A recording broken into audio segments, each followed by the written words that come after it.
Bonjour, nous sommes le dimanche 30 décembre 2018 et il y a 3 jours, le 27, j'ai commencé un petit cours de philo accéléré en 2 leçons. Et la première, j'avais appelé ça Dieu est mort. Et je vous avais annoncé que la deuxième leçon s'appellerait Nous avons toujours été tout seuls. J'ai décidé de modifier le titre de la deuxième partie et je vous expliquerai pourquoi tout à l'heure. Et le titre de la seconde partie sera Nous sommes des génies, profitons-en. Voilà. Alors d'abord un petit récapitulatif de la première partie.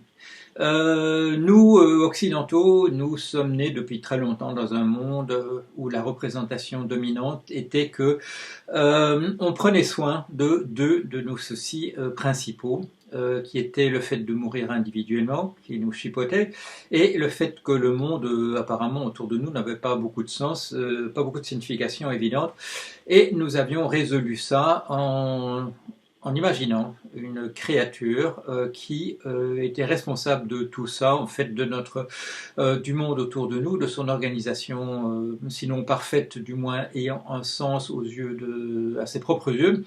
Et le fait que nous allions mourir était résolu d'une manière, je dirais, miraculeuse. C'est-à-dire qu'au moment où nous disparaissons, où nous mourrons dans ce monde-ci, dans le monde ici-bas, en fait, nous ressuscitons immédiatement dans un monde parallèle où nous pouvons vivre éternellement au paradis. Et qu'est-ce qui s'était passé? Il s'était passé qu'au fil des siècles, ça commence vers le 15e, 16e, 17e, de plus en plus de gens dans notre culture sont sceptiques par rapport à cette représentation. Et jusqu'au moment où Monsieur Friedrich Nietzsche nous dit, à la fin du 19e siècle, Dieu est mort. C'est la manière dont nous envisageons les choses. Nous avons le sentiment que ce Dieu a été là avec nous, qu'il nous a expliqué les choses, qu'il s'occupait de nos affaires de manière quasiment totale.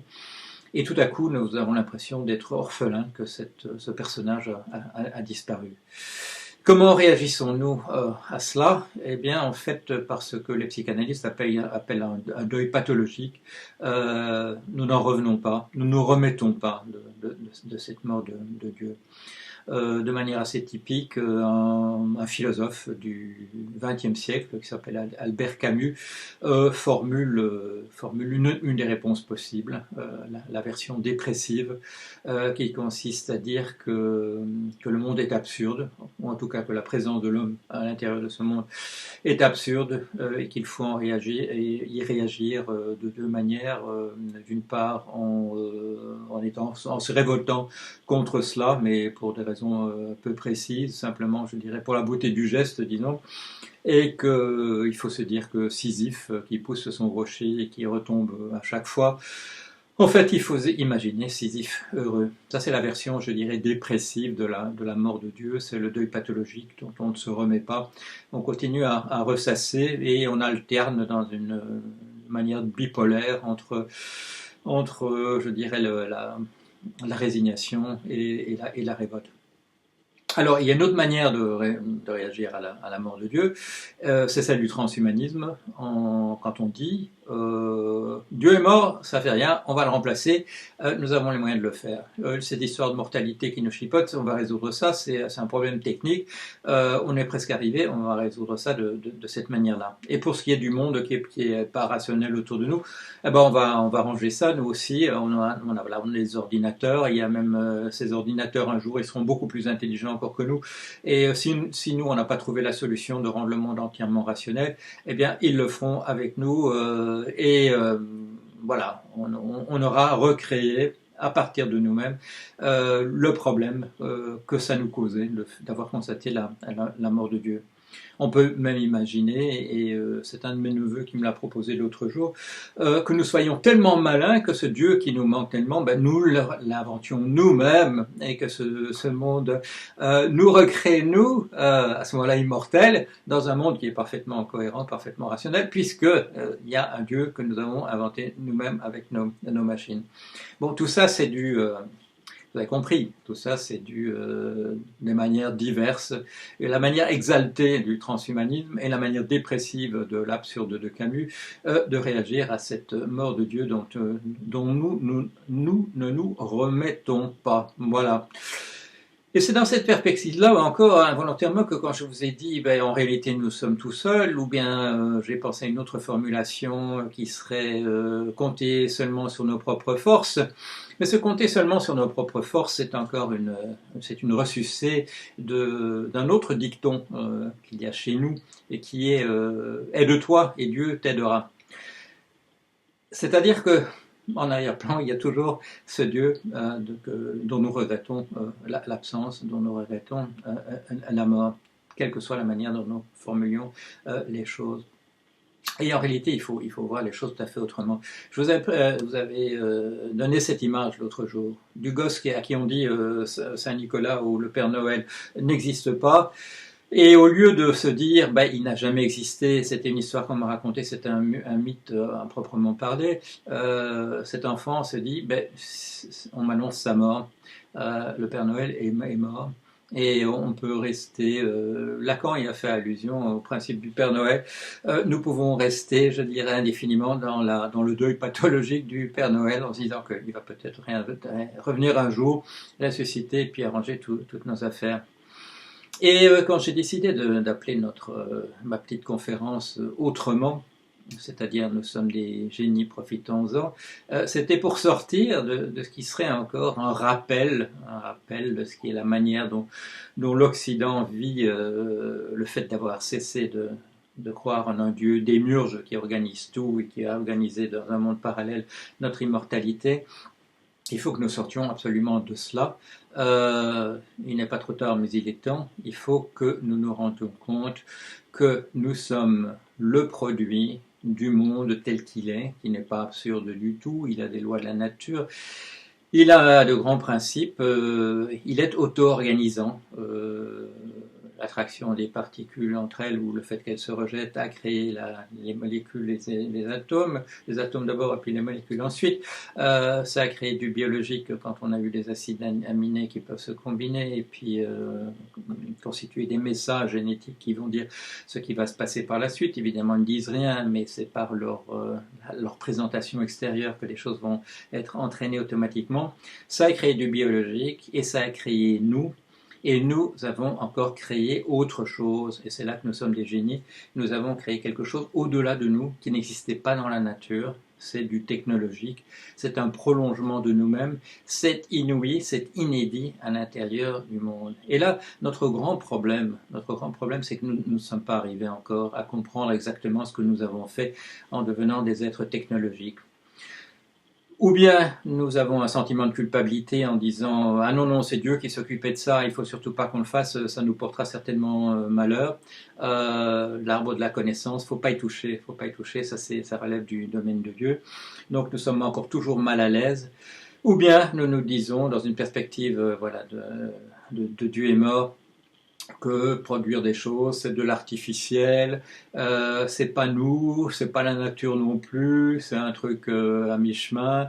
D'ailleurs, c'est très dangereux parce qu'on a inventé les bombes atomiques, etc. Donc, c'est mauvais soit en soi, soit c'est mauvais parce que ça crée des choses qui sont mauvaises et il faut s'en méfier. Et en fait, c'est là qu'il faut faire le pas en arrière. C'est là qu'il faut commencer à comprendre vraiment qui nous sommes et ce que nous pouvons faire. Nous sommes à l'intérieur d'un monde qui est un monde auto-organisant et qui continue sur sa lancée. Et le fait que nous produisions de la technologie, c'est encore l'univers sur sa lancée. Mais c'est un monde qui est déterministe, probablement. Mais ça ne nous aide pas beaucoup. Ça ne nous aide pas beaucoup parce qu'on ne peut pas voir. On ne peut pas voir où il va exactement.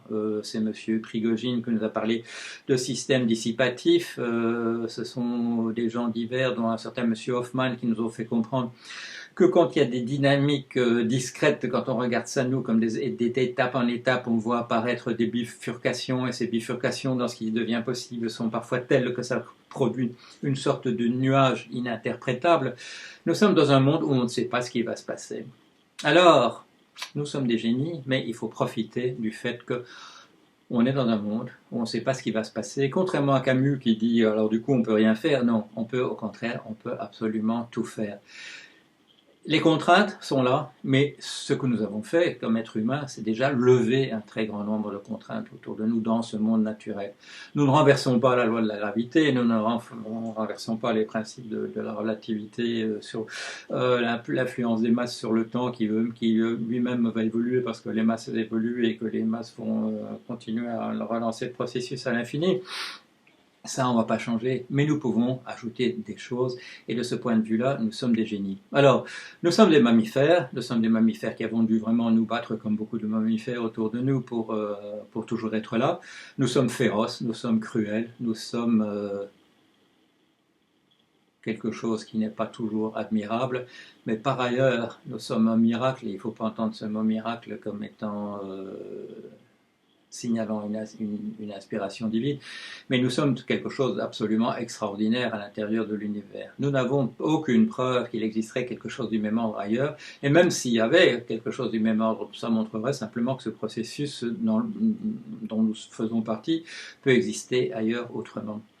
Comme toute espèce animale, nous avons une contrainte, c'est ce qu'on appelle la capacité de charge de notre environnement par rapport à nous.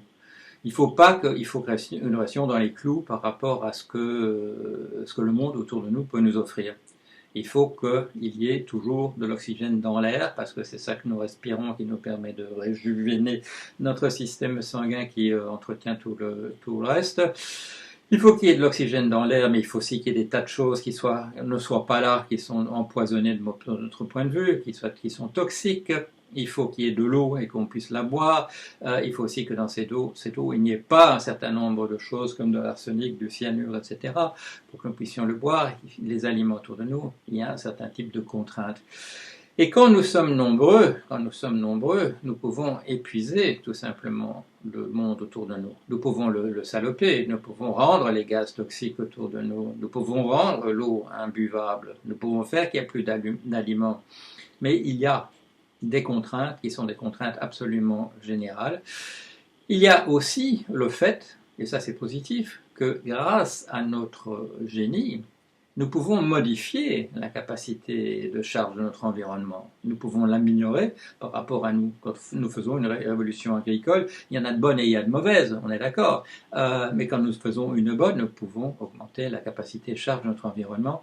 Nous pouvons éventuellement, comme des transhumanistes, aussi nous adapter si on voulait. Je ne crois pas que ce soit une bonne chose, je suis même convaincu que ce n'est pas une bonne chose, mais si on voulait, on pourrait aussi commencer à nous bricoler pour que nous vivions dans des mondes qui sont pollués par rapport à nos standards présents.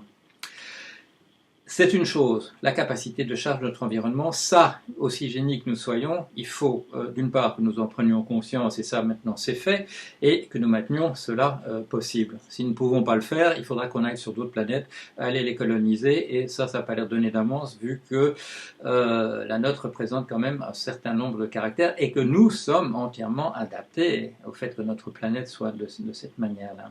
Alors, le biologiste, toujours, qu'est-ce qu'il nous dit? Il nous dit que nous sommes mortels en tant qu'individus. Notre espèce, jusqu'ici, elle tient. Les espèces sont mortelles aussi, mais enfin, c'est sur le plus long terme, justement, parce que les individus, individuellement, tant qu'ils vivent, ils peuvent se défendre et faire que l'espèce continue. Alors, nous sommes mortels. Si on est d'accord avec Camus, que ça nous chipote énormément, cette histoire-là, eh bien on le fait déjà, on est en train de travailler là-dessus, et on peut imaginer que nous ayons l'option éventuellement de vivre éternellement.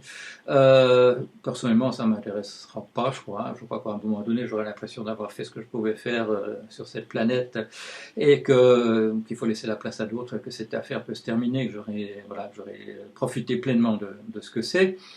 On peut imaginer aussi qu'une fois qu'on pourra être immortel, que les pervers narcissiques qui ont une très grande opinion d'eux-mêmes considèrent que c'est un tel miracle leur présence sur la Terre qu'il faut absolument la prolonger indéfiniment. Et donc on se trouvera peut-être dans un monde où il y aura deux sortes de populations.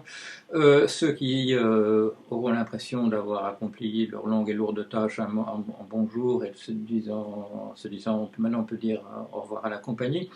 Et les pervers narcissiques qui seront là, eux, comme quelque chose qui restera tout le temps, convaincus de l'importance de leur existence. Mais ça, bon, le problème ne se pose pas dans l'immédiat, c'est peut-être un problème aussi soluble. Alors, Nous sommes mortels, c'est une chose. Nous sommes une espèce colonisatrice. Alors, je viens d'y faire allusion. Nous sommes, qu'est-ce que c'est une espèce colonisatrice? C'est une espèce qui envahit entièrement son environnement si elle a la possibilité de le faire et qui risque de l'épuiser de cette manière-là, c'est-à-dire de transgresser à un moment donné la capacité de charge de l'environnement par rapport à cette espèce. Donc, un problème à résoudre. Heureusement, au moment où le problème s'oppose à nous, nous ne sommes pas désarmés. Notre capacité à être des génies est déjà fort bien développée.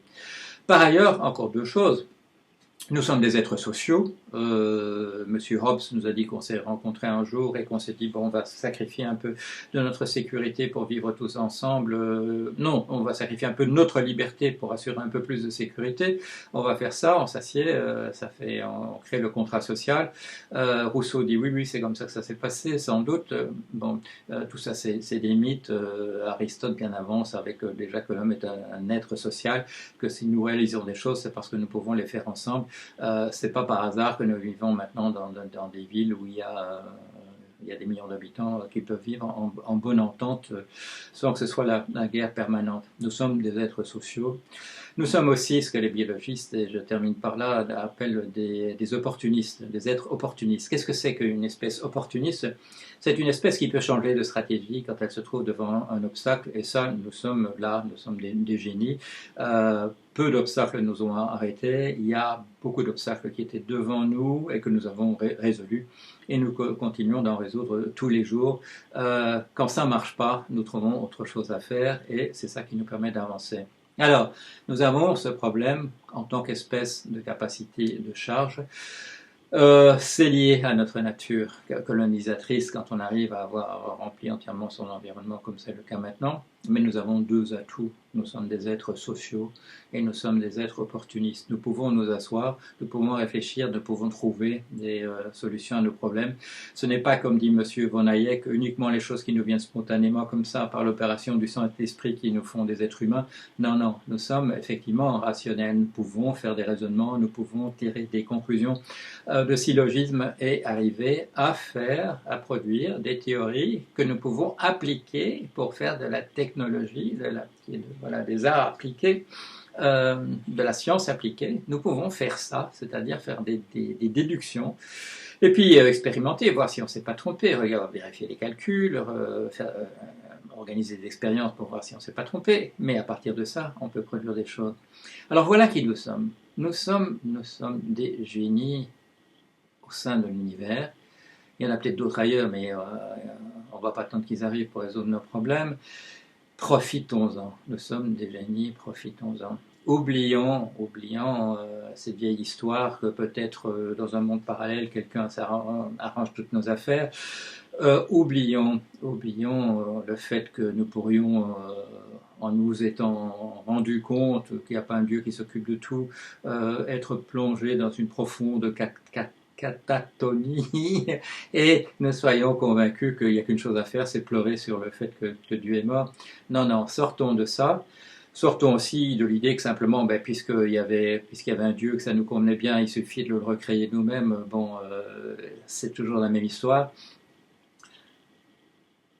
Nous sommes, dans notre espèce, est en très très grande difficulté, mais heureusement, ça tombe au moment où nous sommes pleinement armés pour prendre à bras le corps ces problèmes. On ne peut pas faire grand-chose d'autre que s'occuper de ça, parce que si on ne le fait pas rapidement, cette histoire de capacité de charge, ça va être réglé automatiquement autour de nous. Ne nous satisfaisons pas des anciennes histoires qui étaient... voilà, vous savez, il y avait Auguste Comte qui parlait de différents stades dans l'évolution de l'être humain. Et c'est un peu de ça que je vous parle aussi. Mais nous sommes arrivés au dernier stade, c'est celui où nous comprenons beaucoup de choses sur qui nous sommes et nous nous constatons bien armés pour faire face aux problèmes qui sont les nôtres. Alors, ne gâchons pas nos possibilités, ce que nous pouvons faire. Nous avons la possibilité, nous sommes armés, nous avons une bonne boîte à outils. Nous ne pouvons pas non plus partir dans des tangentes et nous contenter de faire ce que nous faisions avant. Il faut maintenant que nous mettions toutes nos forces, Toutes ces forces que personne d'autre ne nous donnera, il faut que nous les concentrions à résoudre ce problème qui est la survie de l'humanité à la surface de la Terre. Et heureusement, notre boîte à outils n'est pas vide. Ne partons pas dans des délires que la solution c'est que nous devenions Dieu à la place de celui qui était là. Résolvons nos problèmes. Le moment est venu de retrousser nos manches. Nous pouvons le faire et surtout, et c'est ça la nouveauté, c'est là qu'il faudrait qu'il y ait un changement qui ait lieu. Soyons fiers de qui nous sommes.